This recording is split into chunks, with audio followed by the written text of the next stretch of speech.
Right. Mangwanani kwaziwai nokukwazisai mose nomufaro nemuzita raMwari wedu, Musiki wedu akaita kuti iwewe uve pano ini ndive pano. Kusangana kwatiri kuita zvekare mune chirongwa chatinacho nhasi ichi, apo tiri kufamba nechikamu chekuonesana vatumwa vakatumwa pano pasi kuti vange vachitibatsiridza, kuti vange vachitiudziridza zvinodiwa naMwari. Saka nhasi uno muchirongwa chedu tine mutumwa waMwari anonzi Lord, ndo watiri kuda kutaura nezvake, murume anonzi Lord. Akatumirwa kunzvimbo inonzi Sodom. Saka murume uyu ndo watiri kuda kutsanangura nezvake nhasi. Takatarisa isusu murume anonzi Lord, murume akatumirwa kurudzi rusiri rwake. Muchidimbu ndingangoti akatumwa kunzvimbo yaasina kunge akakurira. Lord, murume anonzi Lord uyu akakura pamwe chete nemutumwa waMwari anonzi Abraham. Saka nzvimbo yaakazotumwa neshoko raMwari handiyo nzvimbo yaakakurira. Saka zvainge zvichiita kunge zvakati omei kunosangana nevanhu usina kujairana navo, usina kukura navo, zvinhu zvinoti remei. Asi nekuda kwokuti Mwari vakamutuma, vakanga vaanaye zvekare, Mwari vakamutuma, vaimutungamirira, vaimuvhenekera, vaimurerutsira kuita basa ravo ravanga vamutuma.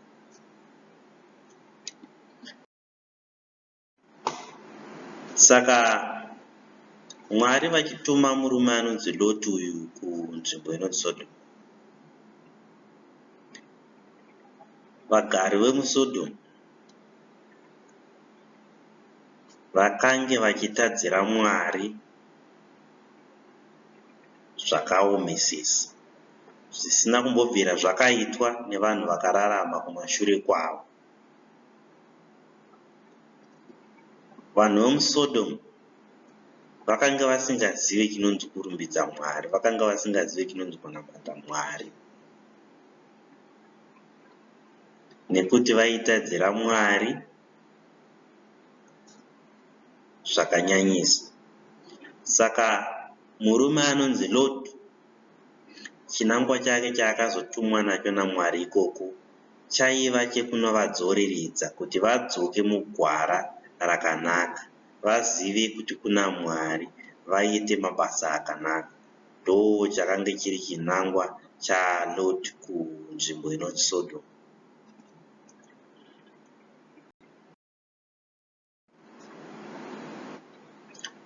Saka zvadaro, murume anonzi Lot akaenda kunzvimbo iya,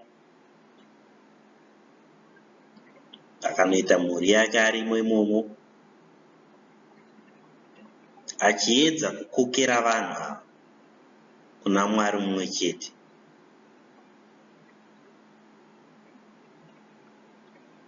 Asi zvakadaro, vanhu ava vakatadza kumutenda, vakatadza kumunzwisisa.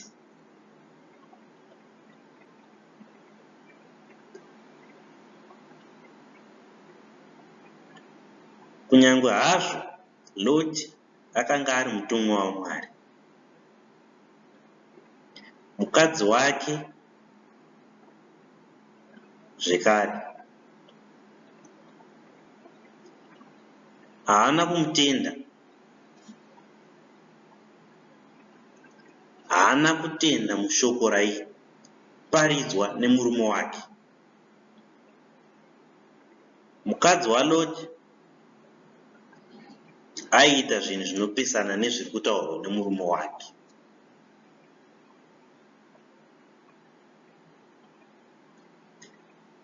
Vanhu vemunzvimbo iyi, vemunharaunda iyi, vakange vaakutadzira Mwari zvekuti vakange vasvika pekuti nyadzi chaidzo vakange vasina.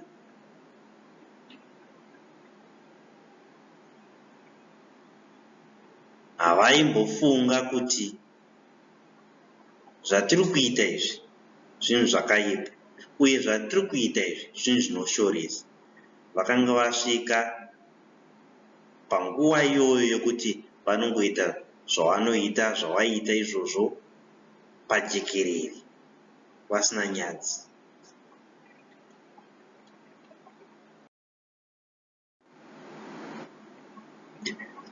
Saka zvakazoitika murume anonzi Loti uyu azama kuvaudza, azama kuvadzoreredza. Mwari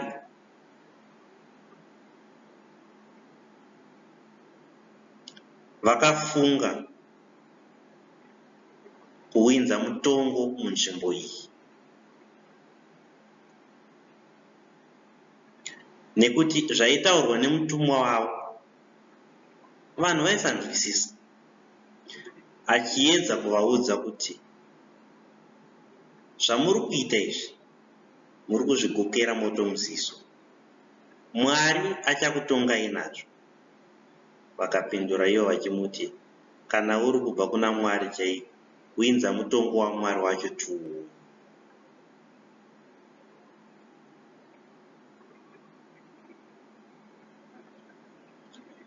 Loti akanyengetera kuna Mwari akati, Mwari, ndikundisei, ndibatsirei kubva kune vanhu ava, nekuti zvavaita vakapedzisira vakubata murume nemurume vachirara vese, zvekare vaizviitira pajekerere vachisina nyadzi. Vashanyi kana vanhu vanenge vachipfuurawo zvavo neRoti vakange vachibata vachitora zvavanenge vanazvo. Saka Mwari akazofunga kuinza mutongo wake munzvimbo iyi, akatumira ngirozi dzake munzvimbo iyi. Ngirozi idzi dzakaenda munzvimbo iyi dzine chimiro chevanhurume vakanaka.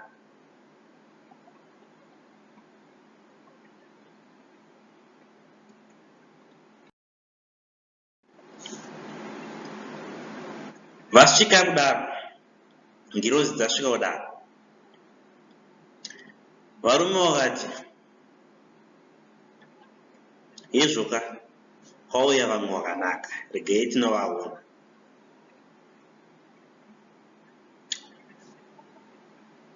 Mwana musikana waLoti, Loti akanga ane vanasikana. Pavanasikana vake vese vakatenda shoko raaitaura kusara kwemukadzi wake. Mwanasikana wake mumwe chete ndiye akaona varume vachipinda munharaunda iyi. Akamhanya kunoudza baba vake kuti kune varume vari kupinda munharaunda ino, asi varume ava vakati nakei. Saka chikonzero chakaita kuti mwanasikana anoudza baba vake aida kuti varume ava vagogona kuchengetedzwa, vasasangane nevagari vemunharaunda iyi, nekuti mabasa evagari vemunharaunda iyi akanga asina kururama. Saka Loti akabva anotambira varume vake, achivaudza kuti vagari vemuno vanodai, vagari vemuno vanodai, saka ndoda kuedza kuchengetedzai, ndoda kuti mugonosvikira kumba kwangu. But ngirozi dzadzina kumupindura, nekuti dzaida kunzwa umboo kubva kune munhu akatumirwa kunzvimbo iyoyo naMwari. Saka ngirozi zvadzakanzwa umboo kubva kune mutumwa waMwari dzakaramba dzakanyarara. Varume vobva vatorwa kubva vaenda kunoiswa mumba maLot, ndomba wakasvikira. Wasvika kudaro, Lot haana kuziva iye kuti varume ava ingirozi dzabva kuna Mwari. Haana kumbinga zviziva. Zvadaro, mukadzi wake ndiye akazobuditsa mashoko ekuti Lot atambira varume vatatu vakanaka vari kokumba. Zvadaro, varume vakauya vakakomba imba yaLot, vachida varume ava kuti vaite mabasa avo asina kururama aye pavarume ava. Lot akabuda akaedza kuvaudza kuti zvamuri kuda kuita izvi hazvina kunaka. Vakamuti iye, Lot, tipe vanhu vari mumba mako. Ngirozi dzanga dziri mumba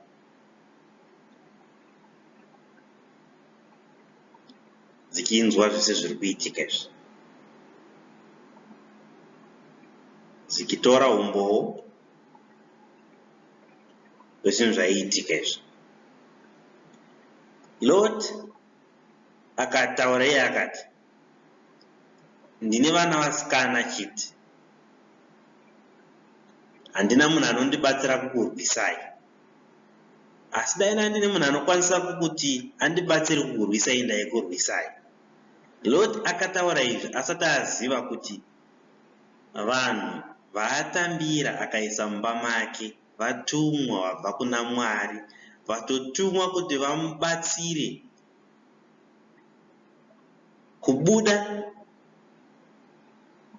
munzvimbo iyi, kana kuti kurwisa vanhu vemunharaunda iyoyo. Haana kunge azviziva, zvekuti dai akazviziva kuti vanhu ava vauya kuzomubatsira aifara.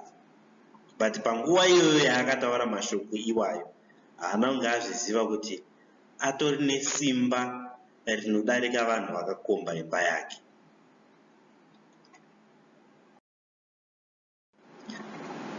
Saka zvadaro, ngirozi dzanzwa zvese idzi zvataurwa naLot mutumwa waMwari. Imwe ngirozi yaMwari ndopa yakati, Lot, tiri vatumwa vabva kuna Mwari, vauya kuzokubatsira kubuda munzvimbo ine uori, kana kuti nzvimbo ine vanhu vanoita mabasa asina kururama. Mwari vatituma kuti tiparadze nzvimbo iyi. Saka iwe ubude munzvimbo ino pakati peusiku, iwe nemhuri yako. Pamukadzi apo pane dzidziso mbiri dziripo ipapo, dzese dzinogona kuti vamwe vanoti ivo akanzi kana wakubuda unosiya mukadzi wako. Vamwe vanoti ivo akanzi kana wakubuda unobuda nemhuri yako yese, asi mukadzi wako achacheuka akawanawo mutongo wakaenzerana nevanhu vemunharaunda iyi. Saka Lot akadaro, akaita saizvozvo. Fume kuseni nharaunda yobva yaparadzwa nekuda kwekuti vaita mabasa asina kururama.